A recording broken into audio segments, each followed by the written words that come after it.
Hi, this is John Doe, aka Frags with the DNB Academy, and welcome to another sound recreation video. Today I bring you a really cool remix by SATL, and the original is from Anile and it's called Nothing Makes Sense.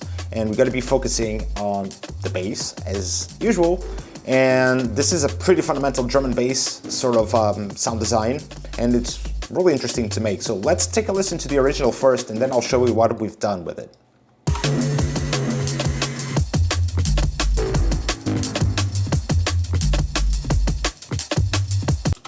It's a really cool bass sound. So yeah, let's check how it sounds with the patch we did.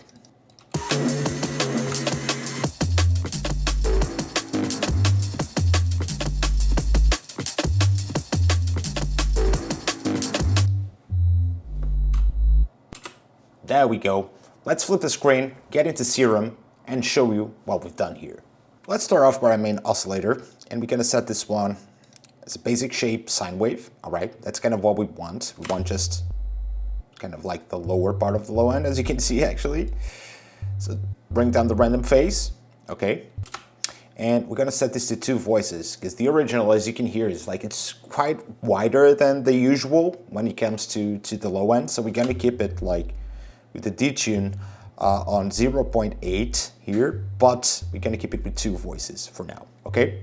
Now we can add the second oscillator, which is gonna be sort of like the Reese kind of element to it. It's gonna be a saw wave, all right? And we're gonna blend these 2 together. So we're also gonna set this to 2, bring the random phase down, all right? And we're gonna bring down the level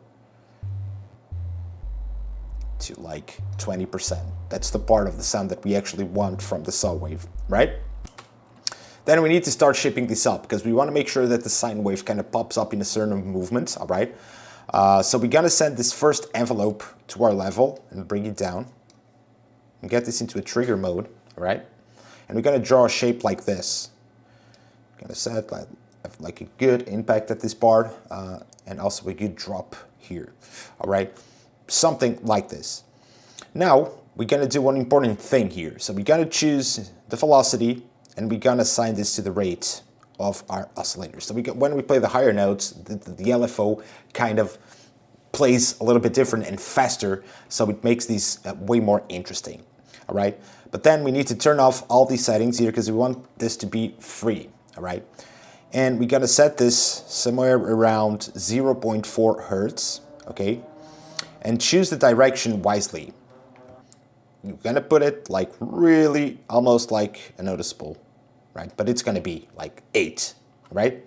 Now we turn on our filter and we assign both oscillators to it, because we want them to be low passed at the same time, all right? Bring up the drive and the fat, and let's take care of our gliding options here and set this like this, so all the notes kind of like blend in together.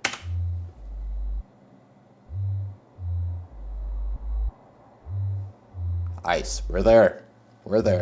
So now let's make sure we increase the release and a little bit of the attack on the main envelope, so we don't hear those clicks at the end of the sound, right? So all the notes are like perfectly blending between each other, all right? So now let's flip the screen, get into the effects to pimp up the sound a little bit better. First thing, a little bit of distortion. When I say a little bit, I mean like a little bit, because we want to rely a bit more on getting the level out here as it needs to be. See what I mean? That's more important. So let's not exaggerate on this. Get the drive somewhere there. And let's add a little bit of phaser. We're gonna bring the feed, the frequency, and the depth all the way down. And also the mix, like somewhere 35% is good enough. Just creates a slight phase, and it's cool for this sort of sound. Then we add the compressor next to it in multi-band mode. So we can boost the mids and lows in a more like compressed way. Get down, get those tops on the low side of things. Cool, we managed to get those harmonics to sit and to sound a little bit better between each other, okay? And now to wrap it up, we're gonna add an auto filter, and we're gonna put it as a low pass as well, because this way we'll be able to bring down, see, those harsher frequencies that the OTT brought up, especially on the tops. Now it's just a matter of controlling the resonance and seeing where you want to go with it. I would say somewhere around here. It's more than enough, like 400 hertz. You still hear the saw wave, the receive part of it. You get the precision of the sub coming from the sine. So it's pretty much there, you know what I mean? So yeah, let's take a listen to see if it sounds any good on top of the original.